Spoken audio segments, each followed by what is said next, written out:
Muy pero muy buenas, bienvenidos y bienvenidas a un programa muy especial de Hoja en Blanco porque es el último de esta temporada 2025. Vamos a estar cerrando este ciclo con el programa 14 emisiones que tuvimos en total a lo largo de este proceso del 2025. Estamos muy contentos de haber estado en la grilla de la Uniradio y lo vamos a cerrar a lo grande, como no puede ser de otra manera, con una invitada internacional que en minutitos ya la vamos a estar presentando. Pero ¿de qué vamos a hablar? Bueno, vamos a estar teniendo la posibilidad de conocer un estudio extendido a lo largo del tiempo, bien profundo, sobre lo que dejó el movimiento 15M en España y en otros países de la región y también del mundo, porque es algo que caló muy profundo y que reconfiguró muchísimo nuestras democracias actuales y muchos hechos de los que están pasando hasta nuestros días que se explican a partir de las consecuencias que dejó el 15M. Así que esa es la idea para este Hoja en Blanco de hoy, proponerles charlar un poco, conocer qué cosas pasaron en los tiempos recientes. Siempre es más complejo dialogar sobre los elementos históricos y los procesos sociales que todavía son como muy recientes, pero es parte del desafío y de lo interesante. Por eso también a nuestro programa traemos a los y las expertos que han estudiado este tipo de fenómenos. Así que en instantes nada más vamos a estar recibiendo a Eloise Ness, que nos visita desde Francia. Siempre agradecemos por supuesto a nuestros compañeros y compañeras de la Embajada Francesa que posibilitan que podamos recibir invitados de tanto nivel aquí en nuestro país, y por supuesto a Facultad de Ciencias Sociales, que nos acompañan también con este tipo de invitados e invitadas.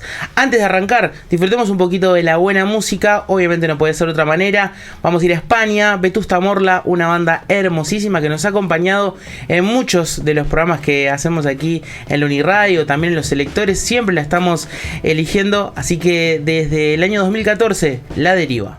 Cada cual que tome sus medidas.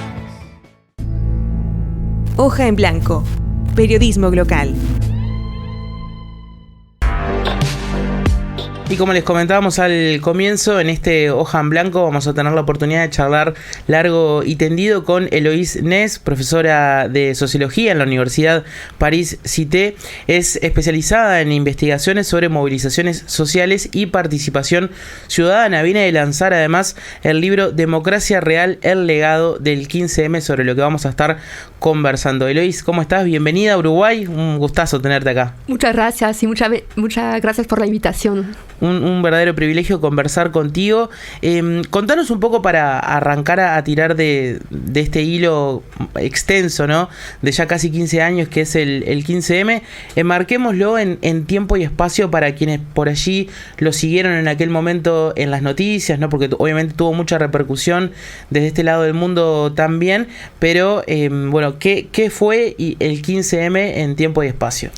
Pues es un momento que empezó el 15 de mayo del 2011, por eso el nombre de 15M, o de Momento de los Indignados, y que comenzó con una manifestación convocada en las redes sociales por varios colectivos, la mayoría bastante recién, unidos en una plataforma que se llama Democracia Real. Y entonces empezó con la manifestación y al final hay unas de esas personas que decidieron quedarse la noche en la Puerta del Sol en Madrid. Y empezó la ocupación de la Puerta del Sol, que duró un poco menos de un mes. Y rápidamente el movimiento se extendió por toda España, con ocupaciones de otras plazas en los centros de las ciudades. Y se descentralizó en los barrios. Por ejemplo, en Madrid fue a finales de mayo que empezaron a hacerse asambleas también en los barrios de Madrid. Y lo que reivindicaban los indignados era en el contexto, hay que recordar eso, en el contexto de la crisis económica del 2008 y que tuvo consecuencias sociales muy fuertes en España. Por ejemplo, había más de un cuarto de la población al paro, había muchos desahucios, mucho aumento de pobreza, de las desigualdades. Entonces, los indignados denunciaban las consecuencias sociales de la crisis y la gestión de esta crisis por su gobierno, con políticas de austeridad, pero sobre todo denunciaba más allá los fallos de la democracia representativa. Uno de sus principales eslóganes era "no nos representan", y democracia real, que era la palabra que unificaba las principales reivindicaciones del momento. Uh-huh. Sí, en España tuvo esa característica, ¿no?, de que la crisis de representación que se venía dando ya no solo en la península ibérica, sino en otras regiones del mundo, porque también podemos hacer alguna conexión por ahí, no tan directa con lo que fue la primavera árabe, ¿no?, que había sido antes. Se juntó con esta profunda crisis económica que, como vos señalabas, tuvo un desempleo gigantesco de casi un cuarto de la población activa y además muchos problemas para el acceso a un recurso básico como es la vivienda, el tema del techo.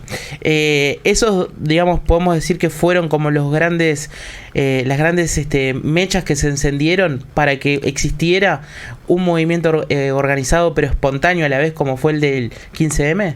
Sí, hubo eso de la situación social, seguro, pero hubo también algo que fue bastante fuerte, fueron la denuncia de la corrupción política, porque hubo muchos casos de corrupción de los dos principales partidos, tanto el Partido Socialista, el PSOE, que estaba en el poder en el momento, como el Partido Popular, el de derechas, que está en la oposición, y ambos con muchos casos de corrupción relacionados con la crisis económica. Y entonces lo que hicieron los indignados es vincular como lo que vivía la mayoría de la gente, como consecuencia social de la crisis económica, y las responsabilidades de las élites políticas y económicas en esta crisis. Y es eso que lo que hicieron es transformar una crisis económica y social en una crisis política, diciendo que el problema es este problema de corrupción, de falta de representación, apuntaron al bipartidismo y a la falta de democracia real, como... Exacto.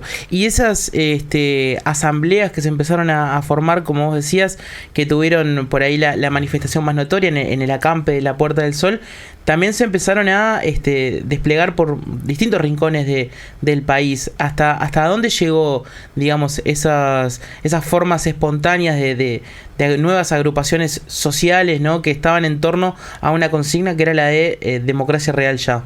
Sí, se empezaron primero en las plazas ocupadas, tanto en Madrid como en otras ciudades grandes o más pequeñas. Fue más un fenómeno urbano, pero también en ciudades más pequeñas hubo asambleas. Y lo que pasa es que hubo estas asambleas con las acampadas, pero rápidamente se descentralizaron en los barrios para las más grandes ciudades, y empezaron así a tener impactos también en la vida organizativa en todo el país. Y entonces hubo un impacto del 15M más allá del momento que fue más emblemático, el de la acampada, que duró, lo que decía, apenas un mes en Madrid. Tuvo un impacto mucho más largo, es lo que yo he seguido en la investigación, porque las asambleas dependía de los sitios, pero duraron varios años. Algunas están todavía, la mayoría han parado, pero la mayoría algunas están todavía, y sobre todo han influido también en las maneras de organizarse de otros movimientos sociales, de otros colectivos, otras asociaciones que empezaron a organizarse como el 15M, con estas asambleas que tenían un recorrido también. Las asambleas, el modelo asambleario no viene solo del 15M, tiene raíces sobre todo en el mundo ocupa, en España, en los centros ocupados autogestionados, en los momentos autónomos. Pero la grande diferencia es que con el 15M, estas maneras de organizarse que se hacían en círculos militantes bastante cerrados, como homogéneos, empiezan a abrirse a un público mucho más amplio, mucho más heterogéneo, y entonces se extiende así las prácticas asamblearias más allá de los círculos militantes. Claro, se empezó a permear con incluso, imagino que otras formas que ya de organización social que ya existían previamente. No sé, se me ocurre por ejemplo los sindicatos o clubes de barrio u otras formas empezaron a tomar elementos de esta nueva militancia. Exactamente, y eso por ejemplo se ve muy bien en lo que han llamado las mareas ciudadanas, sobre todo en la educación y la salud, que eran grandes manifestaciones, movimientos para la defensa de los servicios públicos y contra los recortes. Y, por ejemplo, yo observé una reunión de profesores de secundaria dentro de esta, se llama la Barra Verde, la de educación, que en una reunión así dijeron que no querían organizarse como lo decían los delegados sindicales, que querían organizarse un poco, tenían un orden del día, era el representante sindical que iba a moderar la reunión, y ellos dijeron, no, nosotros queremos organizarnos como los indignados. A ver quién va a moderar, a ver quién va a tomar los turnos de palabra. Vamos a pedir turnos de palabra. El orden del día lo hacemos juntas. Entonces, ha influido así y ha también chocado un poco con formas de hacer política más tradicional, como en los sindicatos, por ejemplo. Uh-huh. ¿Y cómo fue, por ejemplo, en tu visión? Esto ya escapa un poco de lo que de la investigación específica tuya, pero ¿cuál fue tu visión sobre cómo reaccionó, por ejemplo, el sistema político tradicional cuando se encontró con esto? Wow, al inicio el sistema político tradicional reaccionó mal. Vamos a decir que intentaron, por ejemplo, si miramos un poco los discursos políticos y mediáticos al inicio, intentaron no hablar mucho del movimiento, como dejarlo, descalificarlo. Por ejemplo, les hablaron los perroflautas para decir que eran marginados. Pero rápidamente tuvo mucha fuerza, mucha influencia, muchas personas participaron. El sistema político tradicional tuvo que reaccionar. Y se ve, por ejemplo, en los sindicatos, pero también en los partidos políticos. No fue del día al otro, pero hubo adaptaciones. Por ejemplo, renovaron sus representantes, pusieron caras más jóvenes, empezaron a hacer primarias, por ejemplo. O también hubo impacto en el sistema más tradicional. Claro. Es inevitable que te pregunte, Eloís, ¿cómo fue que vos, siendo francesa, empezaste a acercarte tanto y te interesó algo que estaba pasando, bueno, en un país vecino, ¿no? Muy cerca, pero como es España? Sí, lo que pasa es que cuando emergió el 15M, yo había defendido mi tesis doctoral en sociología unos meses antes, que era una comparación entre Francia y España sobre procesos de participación ciudadana en el urbanismo. Entonces yo ya conocía bastante bien la situación española y había ido poco antes de mayo en Córdoba, que hacía mi investigación en Andalucía, y me sorprendía que no pasara nada. Es decir, que mis compañeros del centro de investigación donde estaba, varios habían sido despedidos, que no tenían contratos precarios, o los funcionarios le habían bajado el sueldo. Se veían mucho las consecuencias sociales de la crisis y pensé, bueno, qué raro que no haya reacción. Y cuando estaba en Francia, cuando emergió el 15M, y dije, sí, bueno, ahora sí que la gente se está movilizando. Entonces, al inicio fue por curiosidad, porque como había estado en el país, conocía un poco la situación, pensé, mira, voy a ver lo que pasa. Y también como yo me interesaba en temas de participación, me encantó todo este proceso participativo con las asambleas, era muy interesante para mí ir a ver lo que pasaba. Pero al inicio era más por curiosidad, por interés un poco político, ciudadano, de ver qué pasa. Y después empecé a hacer una investigación, pero no era la idea inicial cuando fui a la Puerta del Sol, era más para ver lo que pasaba. Claro, ya nos vamos a meter en los detalles de tu investigación. No me quiero abrir demasiado, pero eso, vos seguís viviendo en Francia además, sos profesora en una universidad de París, y de alguna forma eso que estaba pasando en España también con el paso del tiempo terminó teniendo coletazos incluso en Francia, más allá de que obviamente es un país con una tradición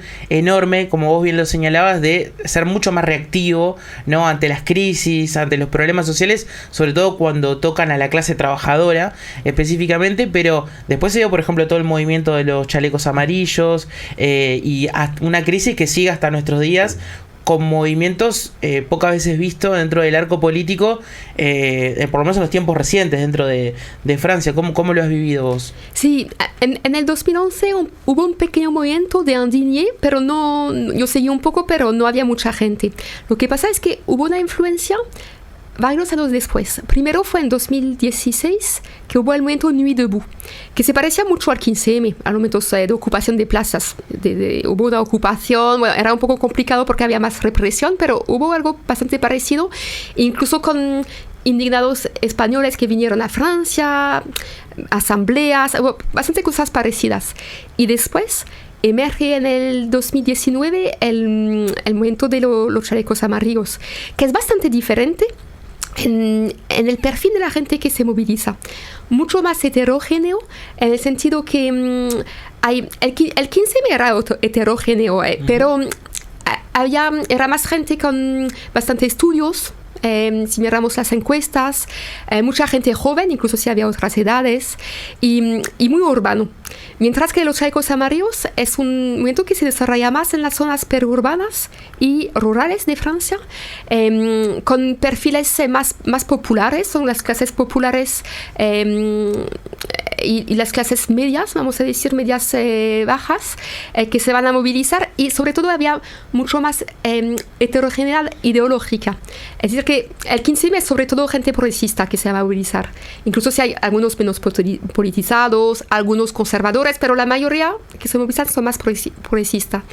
Mientras que en momentos de los chalecos amarillos hay un poco de todo el espectro político, y eso es la gran diferencia entre los dos. Después hay cosas en común, por ejemplo, la reivindicación democrática la vamos a encontrar con los chalecos amarillos. Se va a desarrollar en el tiempo, se va a politizar en el tiempo, y hay reivindicaciones de democracia directa, por ejemplo, que vamos a encontrar. Lo de la justicia social también se va a encontrar. Entonces, podemos encontrar cosas comunes, pero después en la sociología de los participantes es bastante diferente. Y otro de los elementos bien interesantes, ¿no?, que vino a atravesar todos estos movimientos que se dieron en los últimos 15 años es el de las redes sociales, que es un factor que no existía, ¿no?, en emergentes sociales que hayan surgido en el siglo XX, que hayan surgido en los primeros años del siglo XXI, y acá ya se empezó a ver cómo muchas de las consignas se viralizaban muy rápidamente, y esos discursos se replicaban de forma mucho más veloz de la que se hubiera generado en tiempos atrás. ¿Cómo fue esa interacción entre época de redes sociales y lo que estaba pasando en las calles? Sí, eso fue algo que con el 15M, como por los momentos Occupy, las primeras veces árabe también, fue algo bastante nuevo.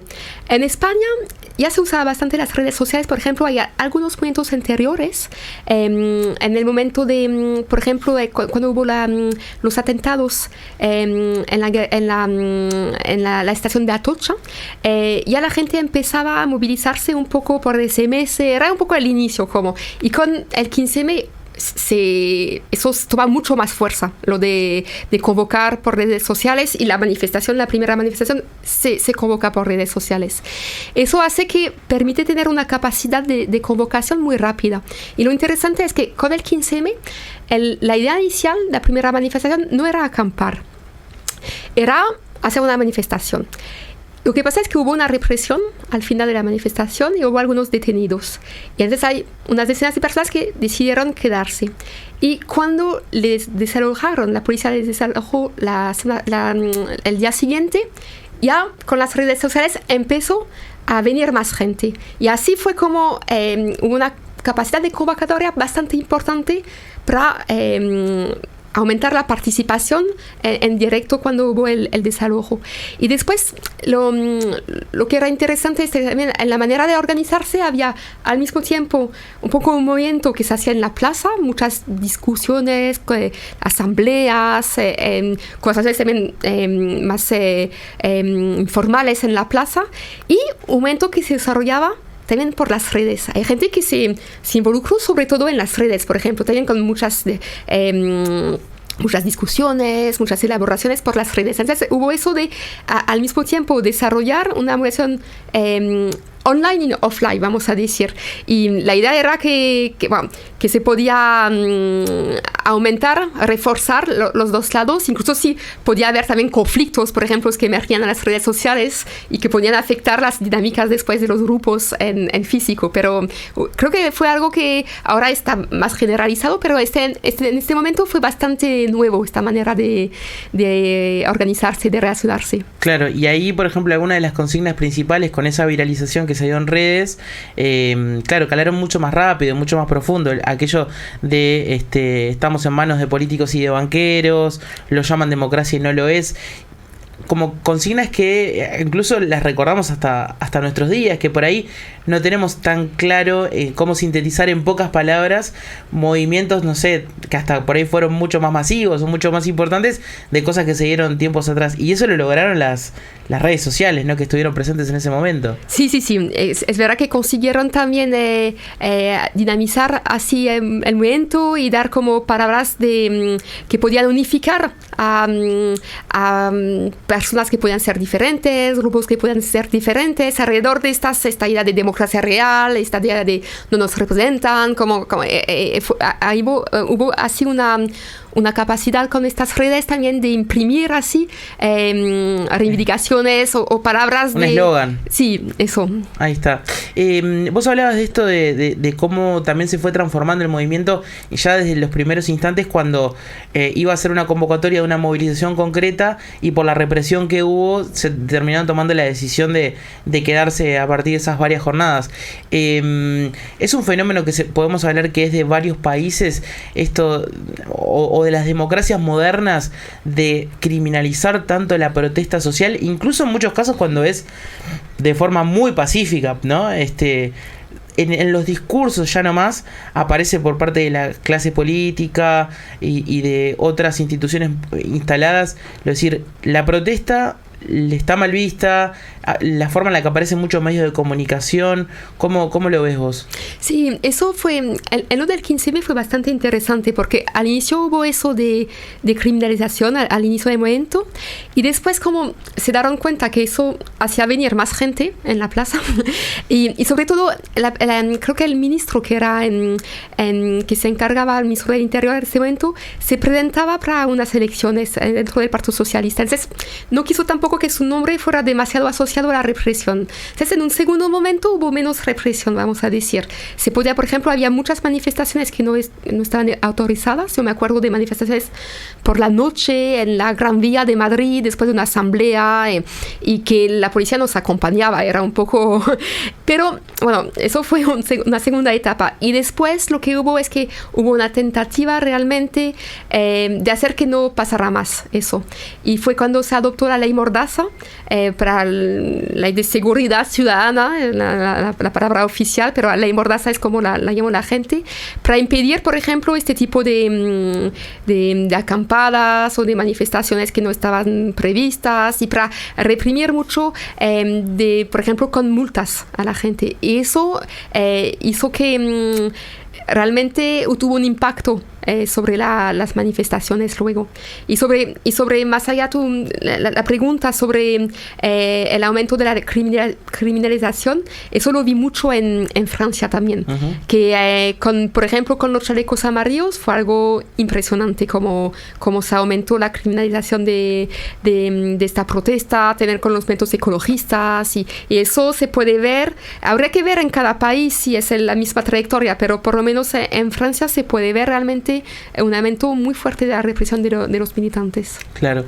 Yendo a lo que dejó también en el arco político, fue una transformación muy profunda en España, se da esta ruptura, ¿no?, del bipartidismo tradicional, aparece Podemos como un elemento emergente que además llega a los primeros planos, ¿no?, de la política española.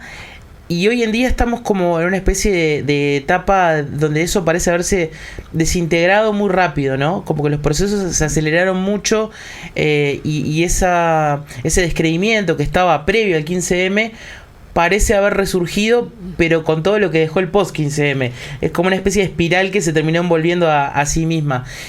¿Cómo lo analizas vos con el paso del tiempo? Sí, es verdad que una de las consecuencias del 15M fue eso, la emergencia de nuevas formaciones políticas. Hay primero el Partido X, que es menos conocido, que emerge en 2013, que está muy relacionado con los indignados. Y después, a partir de enero de 2014, Podemos que no viene de gente que se politiza con los indignados, es gente que ya se había politizado antes, de profesores de ciencias políticas, que la mayoría habían militado ya en Izquierda Unida, o gente que estaba en la izquierda anticapitalista, pero que ve en el 15M el momento para proponer algo diferente y para hacer una propuesta política de decir, mira, vamos a canalizar un poco la indignación para permitir un cambio electoral e institucional. Y eso en un primer momento funciona muy bien. Es decir, que hay mucha gente que va a implicarse en este nuevo partido, que se quiere un movimiento, como, por ejemplo, yo he seguido a indignados que se han implicado en los círculos locales de Podemos, y va a tener un impacto electoral bastante fuerte en las elecciones legislativas del 2015, casi superan el PSOE, estaban muy cerca de superar el PSOE, quedaron con más del 20% de los votos. Y hubo otro partido también que estaba de un poco antes, pero que cogió fuerza a partir de este momento, que era Ciudadanos, que dijeron un poco era el Podemos de derechas, bueno, con bastantes diferencias, pero que se quería otra formación contra la corrupción. Entonces, había un poco estos nuevos partidos que iban a poner en cuestión el bipartidismo.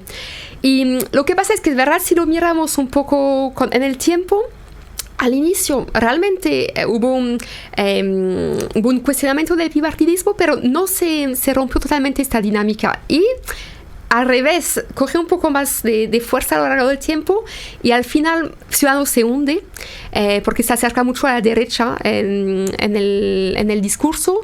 Podemos no se hunde, pero baja mucho. Emerge Sumar porque hay conflictos internos, pero esa es la izquierda del PSOE, al final se queda, pero menos fuerte que en el momento de emergente de Podemos. Y emerge Vox también, de la extrema derecha. Es como el gran efecto rebote de todo lo que pasó en el 15M, la irrupción de Vox. Sí, lo podemos ver un poco como efectos no deseados del mundo social, porque si vemos Vox, cuando hay el 15M, al inicio de Podemos, diría, no es verdad decir que no hay extrema derecha, porque está históricamente en el Partido Popular, que hay una corriente que es bastante de extrema derecha, pero en el discurso público, por ejemplo, no se puede hablar de cosas xenófobas o racistas de una manera directa como se hace ahora. Y lo que pasa es que para entender el surgimiento y el aumento electoral importante de Vox, se puede ver con un poco la contrarreacción al 15M. Por ejemplo, también al éxito que tuvo el 15M, por ejemplo, temas como el feminismo, que también tuvo un impacto muy fuerte. Después hubo toda la cosa sobre el tema catalán, del nacionalismo, eso va también a favorecer mucho a Vox, pero se puede verle un poco como la contrarreacción que se hace a nivel político a todo lo que se puso adelante con el 15M. Es interesante esto que mencionabas de cómo, por ejemplo, también el movimiento feminista de la última década, ¿no?, que ha estado muy presente también acá en Latinoamérica, pero cómo también interactuó mucho, ¿no?, con ese legado que ya estaba dejando las asambleas del 15M. Sí, eso es muy interesante, porque el feminismo, en el 15M hubo bastante debate sobre el feminismo. Al inicio no era nada evidente la relación entre 15M y el feminismo. Por ejemplo, había una pancarta en la Puerta del Sol que decía: la revolución será feminista o no será. Y se quitó la pancarta, diciendo que eso podía dividir al movimiento. También se quitaba todas las pancartas que podían ser para organizaciones. Pero a pesar de eso, del inicio de haber algunas resistencias, se desarrollaron bastante las propuestas feministas, hubo comisiones feministas, por ejemplo, se usaba el lenguaje inclusivo en las asambleas desde el principio, eso. Entonces poco a poco esta idea de ideas feministas se impusieron en el movimiento. Y después cuando emerge fuerte el feminismo en relación con los movimientos en América Latina, con la convocatoria que empezó con Ni Una Menos en Argentina, sí, de la huelga verdes. feminista. Sí. Y en 2018 en España hay una huelga feminista muy importante, el 8M, siguiendo el caso argentino. Y ahí lo interesante es que gente que se habían implicado con los indignados van a retomar también formas de organizarse. Y yo, siguiendo a participantes en el tiempo, hay gente hay sobre todo mujeres mujeres que están metidas en las plataformas feministas y que me dijeron, mira, nos organizamos como con el 15M y volvimos un poco a vivir algo tipo 15M, pero con clave feminista. Bien, Eloís, te propongo hacer una breve pausa para volver en instantes nada más y ya sí conocer un poquito más de todo este trabajo tan extenso que viniste a presentar acá a Uruguay y que lo podemos ver plasmado en un libro. Pausa y ya regresamos con más Hoja en Blanco. Hoja en Blanco. Periodismo local.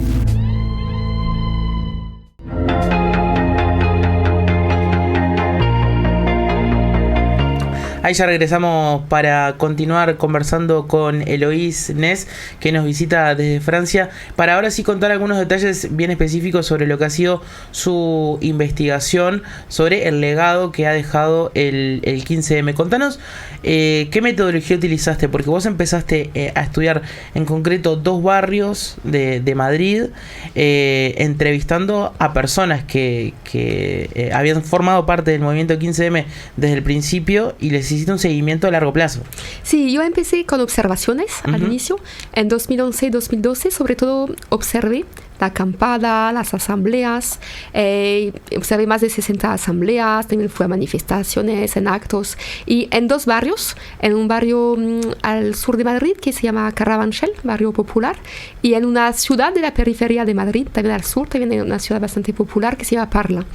Y después de esta fase de observaciones, lo que hice a partir del 2013, y sobre todo entre 2013 y 2015, entrevisté a unas 40 personas que habían participado de diferentes maneras en el 15M, que tenían perfiles sociales, políticos distintos, y con la idea de ver ¿qué ha pasado con los indignados? ¿Qué ha sido de los indignados? ¿Dónde están ahora? ¿Siguen implicados o no? ¿En qué? ¿Qué impacto tuvo el 15M sobre sus trayectorias? Y después sigue observaciones también. Observé un centro social ocupado en Carabanchel, el ECO, y un círculo local de Podemos en Parla, con la idea de ver los diferentes caminos que tomaban los indignados, más por la esfera de los movimientos sociales o de los partidos y de las instituciones.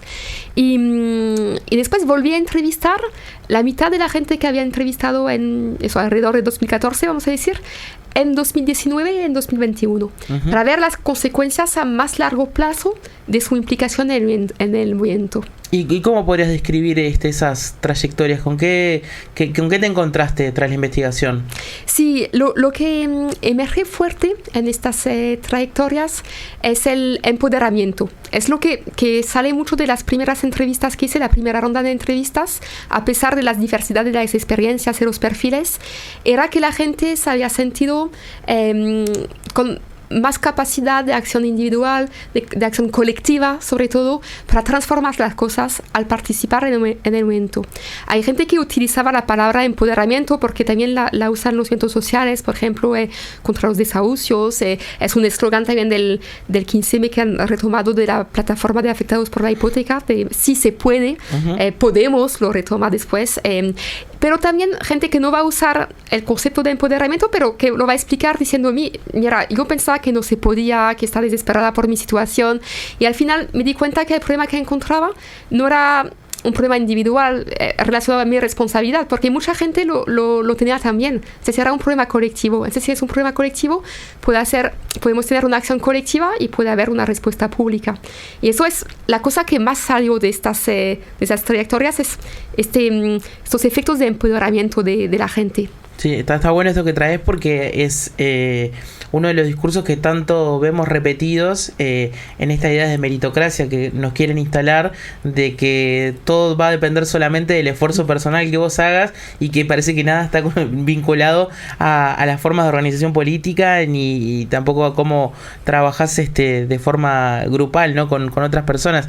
Y en esta diferenciación que vos hacías, ¿no? Que te habías encontrado con gente que continuó con una organización más de tipo barrial, por decir de alguna forma, y otros que continuaron con un brazo más político, como puede ser el de Podemos u otro tipo de organizaciones. ¿Esos fueron como las dos grandes formas de continuar el legado, digamos? Sí, y eso era presente desde el inicio. Al inicio. Sí, eso es muy interesante porque en la acampada en la Puerta del Sol se organizaba la acampada había asambleas generales, había comisiones sobre cuestiones prácticas de la acampada, por ejemplo, lo de, no sé, la cuestión judicial, legal, una comisión de legal, o sobre la comida, sobre las infraestructuras, y había grupos de trabajo temáticos.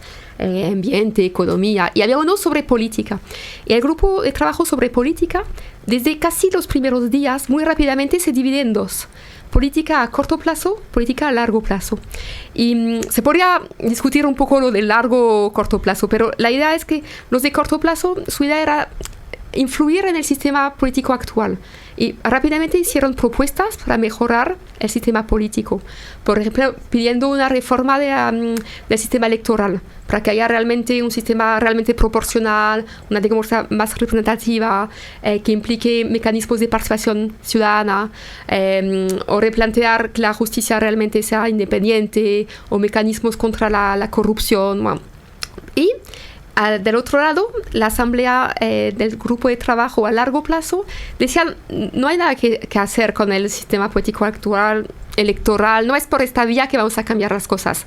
Hay que organizarnos nosotras, tener nuestro propio funcionamiento en centros sociales ocupados, en cooperativas, más en perspectivas así autónomas, con un legado más anarquista en la manera de pensar las cosas. Y ahí vamos a proponer formas de organizarse alternativas, un poco prefigurativas de la sociedad que queremos. Y eso está desde el inicio, y lo muy interesante es que las asambleas se hacen en dos plazas diferentes a la misma hora. Entonces, tienes que elegir un poco en una u otra. Y entonces eso se nota después, cuando miramos los efectos del 15M en que la gente se ha implicado. Unos ha seguido con la idea de influir a los partidos o crear nuevos partidos, implicarse en los partidos o en la política de una manera u otra. Y otros, entonces, por ejemplo, vamos a encontrar gente que se implica en Podemos, o que van a implicarse a Izquierda Unida, o que van a entrar en los ayuntamientos, y otros que van a abrir centros ocupados. Hay muchos centros sociales ocupados autorizados que están abiertos por el 15M, va a reforzar el movimiento Ocupa, o que van a ser cooperativas, van a pensar un poco de otra manera. Y también a veces puede haber cambios, es decir, hay gente que pensaba al inicio que se podía cambiar las cosas más desde afuera, pero después de varios años, con muchas manifestaciones, viendo que no cambiaba nada, porque durante estos años eran un gobierno de derechas, como que dijeron: no, pensaba que desde fuera íbamos a conseguir, pero no conseguimos nada, entonces vamos a entrar. Entonces hubo también algunos cambios de perspectivas, así decir, sobre todo a nivel de los ayuntamientos, que decidieron entrar en los ayuntamientos, y otros que se quedaron más en la parte más de organizaciones de barrio. Claro, o sea, como la típica discusión de decir si construyo una nueva forma de organización paralelo al sistema, al status quo que existe, o si me meto y me infiltro en el sistema que hay y empiezo a permearlo con las ideas que acabamos de generar. Exactamente, y fue la idea de ocupar las instituciones, como se ocupaban las plazas, para cambiar las cosas desde adentro. Sí. Y entonces eran realmente caminos diferentes que se tomaron, y bueno, no tampoco completamente aislados, es decir, que hay gente, por ejemplo, que podía implicarse más en las asociaciones, en los colectivos, porque no tenían muchas ganas de implicarse en la política institucional, pero que podía apoyar también estas iniciativas. Entonces, había también algunas reacciones, o cuando, por ejemplo, los ayuntamientos del cambio llegaron en 2015, algunas coaliciones ciudadanas llegaron a ciudades que a partir de 2015, podía facilitar también de alguna manera las actividades más de las perspectivas más autónomas, incluso si hubo roces también en estas interacciones. Uh-huh. Vos en tu investigación desarrollás como el concepto de carrera activista, ¿no? Para las personas que que les hiciste el seguimiento, pero no sé si eso lo aplicás solamente a quienes por ahí se politizaron de forma más tradicional o también para quienes están, por ejemplo, en organizaciones de barrio, más de base. Sí, esta perspectiva de las carreras activistas es una perspectiva de análisis que viene, que se desarrolló bastante en la sociología de la acción colectiva. Uh-huh. En Francia se desarrolló bastante. Y la idea es realmente ver toda la trayectoria de implicación de la gente en el tiempo, como un proceso en el tiempo. No mirar solo en un momento dado, pero en el tiempo, con momentos que puede haber de intensificación de la implicación o de retracción, o realmente tomar como un proceso así en el tiempo. Y eso yo lo miré para todas las personas que he entrevistado. Entonces, tanto para los que ya eran activistas antes, como para los que empezaban a implicarse con el 15M, como también para los que se desvincularon del movimiento, para entender qué hace que con una trayectoria previa, de implicación o no, que vas después a implicarte en algunas cosas, que vas a pararte, puede ser por un momento o por más tiempo, que intentar entenderlo. Y eso yo lo hice para todas las personas que encontré. Uh-huh. ¿Y crees que las personas que pudiste hacerles un seguimiento a lo largo del tiempo cambió su forma de entender la democracia a partir de su militancia? Sí, eso es algo que sale bastante fuerte de las entrevistas, en los cambios en la gente. Hay cambios tanto en las representaciones que la gente puede tener del mundo social, de la democracia, del capitalismo, de la policía, de los medios, de los métodos sociales, y también en las prácticas. Hay estas dos cosas. Y en las representaciones de la democracia, por ejemplo, algo que sale muy fuerte es la representación de la transición democrática. Hay mucha gente que dice, pero no es como me lo han contado, lo de la transición democrática. Al final es un poco otra historia. Hay muchas cosas que nos han contado de alguna manera y nos damos cuenta que no tenemos tanto voz, que la democracia puede ser más allá de votar a cada 4 años, pero que podemos expresarnos de otra manera. Había esta voluntad de expresarse era muy fuerte. Es por eso que las asambleas también tuvieron tanto peso. Y entonces en las representaciones tuvo bastante peso. Y después también en las prácticas, de cómo hacemos política, con otras maneras de organizarse también. Entonces fue cambio en la manera de ver la democracia y en la manera también de practicarla. Claro. Y el desencanto del que se habla ahora, ¿no? Que está tan presente en la cultura española y que se ve también en otros lugares. España en particular ha tenido periodos muy convulsos, ¿no? A la hora de formar gobierno, muchos cuestionamientos también a quienes están ejerciendo el poder en los últimos años. ¿Vos lo ves reflejado también en tu investigación con quienes formaron parte activa del movimiento 15M? ¿Está también plasmado ese desencanto con todo lo que dejó? Sí, también se nota en las entrevistas. Por ejemplo, las primeras entrevistas que hice, aparecía mucho lo de la ilusión. Era algo muy fuerte, que tenemos ilusión que va a cambiar las cosas. Aparece con el 15M, aparece con Podemos, vuelve la ilusión otra vez, la ilusión de poder cambiar las cosas. Y este sentimiento, a lo largo de las entrevistas de los años, hay gente que me dice, bueno, hemos perdido la ilusión. Sobre todo con Podemos. Hay mucha frustración de la gente que se implicó con Podemos como militantes de base, y porque querían realmente hacer política de otra manera. Creían al discurso de Podemos de vamos a hacer política de otra manera. Y se dan cuenta que al final se ha ido replicando muchas maneras de hacer la política que no querían. Y entonces se van a alejarse bastante de la política.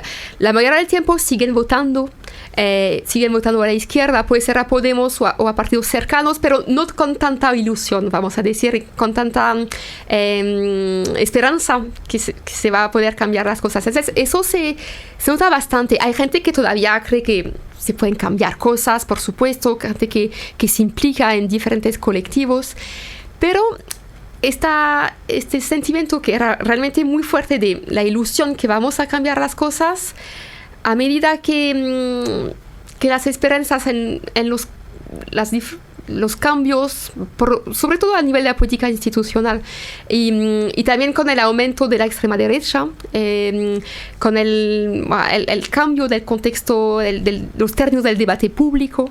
Eso hace que hay menos encanto, entusiasmo en las últimas entrevistas que en las primeras. Incluso sí hay también cambios significativos en algunas políticas públicas. Uh-huh. Pero hay un poco una sensación de agridulce, vamos a decir, en lo que como la gente lo recibe. No, y es bien interesante cómo esto del corrimiento de los límites en la discusión política se vino a dar más que nada por derecha, ¿no? O sea, cómo volvieron a aparecer los discursos xenófobos, discursos anti-inmigración, que ni siquiera en la época más fermental de no sé, del 15M o de otros parecidos, hubo un corrimiento tan fuerte hacia la izquierda, de decir, bueno, nadie apareció diciendo tiremos abajo el Estado, colguemos al presidente, y sin embargo eso sí aparece a la hora de encontrar un chivo expiatorio en, como decían, los inmigrantes, en el feminismo.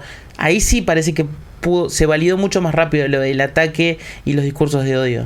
Sí, eso hubo una transformación brutal a nivel del debate público.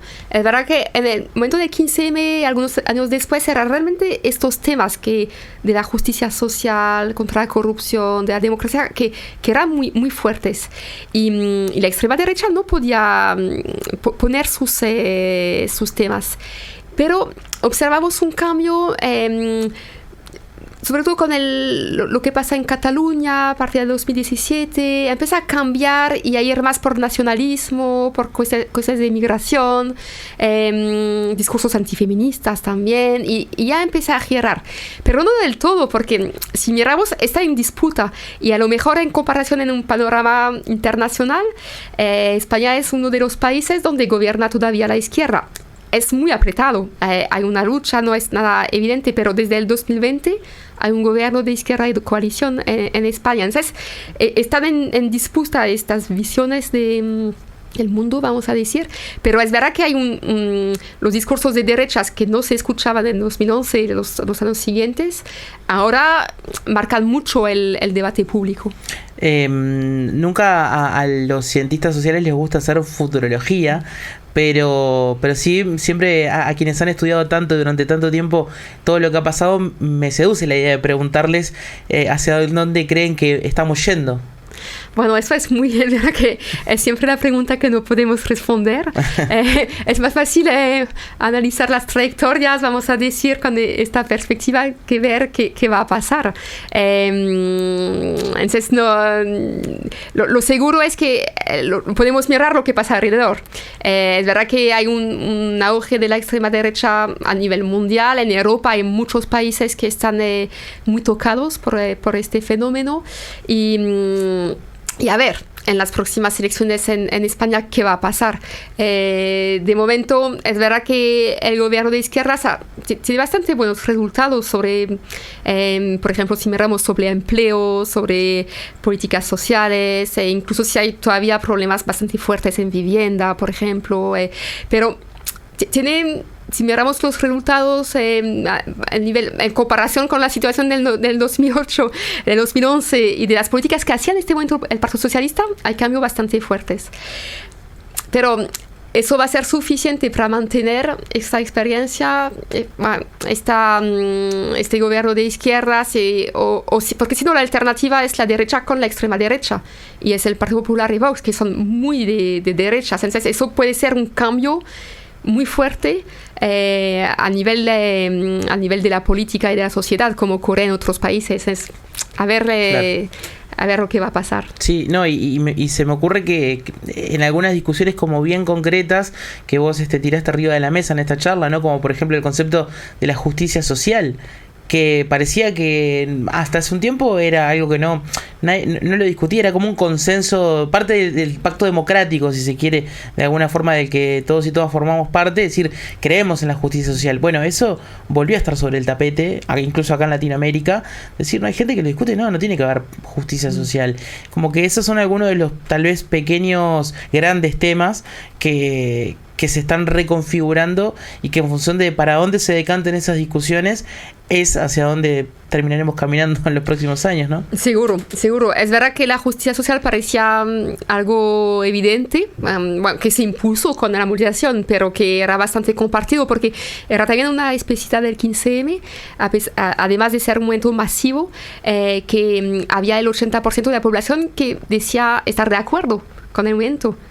En un país que queda bastante fracturado por la historia reciente. Entonces, consiguió el momento ir más allá de los clivajes políticos tradicionales. A ver, ahora, si preguntamos sobre temas sobre justicia social, a lo mejor sería justicia social, pero para una parte de la población. Entonces, para lo que vemos, por ejemplo, en Francia, excluyendo a los migrantes en el discurso de la extrema derecha, y que tenemos con Vox también. Entonces, es verdad que a lo mejor la cosa es intentar reponer esta cuestión como algo central. Creo que es un poco el desafío de la izquierda, de intentar reimprimir el debate público con estos temas encima de los de seguridad, de corrupción, de seguridad, de migración, que ahora son muy, muy fuertes. Exacto. Hoy, para cerrar Hoja en Blanco, la recomendación de nuestro habitual link a la Mediateca es bien concreta y específica porque van a tener en un ratito nada más la posibilidad de ver la presentación de Eloís y de su libro Democracia Real, el legado del 15M, que va a ser a las 18 horas hoy en el Centro Cultural Charco, acá bien cerquita de la radio, Maldonado 1477, en el marco, de varias actividades que has venido también acompañando, Eloís, de la Embajada de Francia por el ciclo La Noche de las Ideas. Sí, habrá eso hoy y mañana habrá un debate también alrededor de un documental sobre las algas verdes. Será más sobre temas de eventos ecologistas que será en la Cinemateca a las 5:30. Exacto, en Cinemateca del Uruguay en Ciudad Vieja a las 17:30 horas. Y como les decíamos, son varias actividades organizadas por la Embajada de Francia en Uruguay. Eloís, muchísimas gracias de verdad por habernos acompañado acá. Fue un verdadero gusto poder conocer tu trabajo y todo el tiempo y dedicación que le has volcado a traer el legado de algún movimiento tan importante como fue el 15M en España. Muchísimas gracias a ti, Diego. Fue un placer intercambiar y también poder hablar con gente aquí en Uruguay, porque creo que hay bastante eco también en las reflexiones sobre democracia, sobre los movimientos sociales. Entonces me ha encantado poder intercambiar con ustedes aquí. Bueno, y te deseamos que disfrutes mucho los días que te queden aquí de visita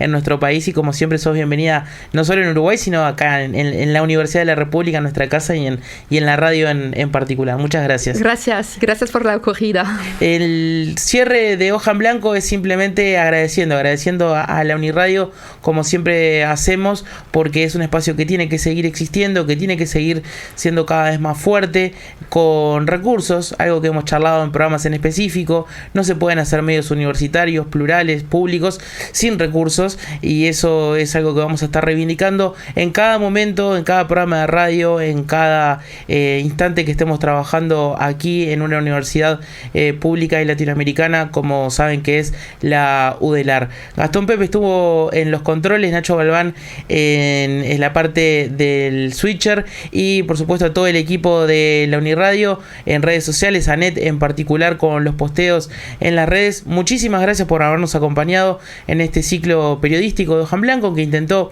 centrarnos en algunas temáticas locales, en algunas cuestiones internacionales como las que conversábamos hoy, tratar de traer esa palabra que había quedado un poquito en desuso. Vos la recordarás, Eloís, de que se hablaba de lo local hace 20 años. Yo soy medio de otra escuela, soy medio viejo, entonces quise traer de vuelta esa palabra para hablar de una forma de periodismo local, y eso fue lo que intentamos hacer. Muchísimas gracias. Sigan a Uniradio en redes, Uniradio UDELAR en YouTube, y también encuentran algún que otro recorte del trabajo que hacemos en Hoja en Blanco en nuestras redes sociales, Diego Varela Calzada en Instagram y en YouTube. Muchísimas gracias y será hasta la próxima. Que anden bien. Conducción y producción, Diego Varela Calzada. Operación técnica, Gastón Pepe. Locución, Jimena Crujeira. Streaming y apoyo en redes, equipo de Uniradio y practicantes preprofesionales. Hoja en blanco. Periodismo local.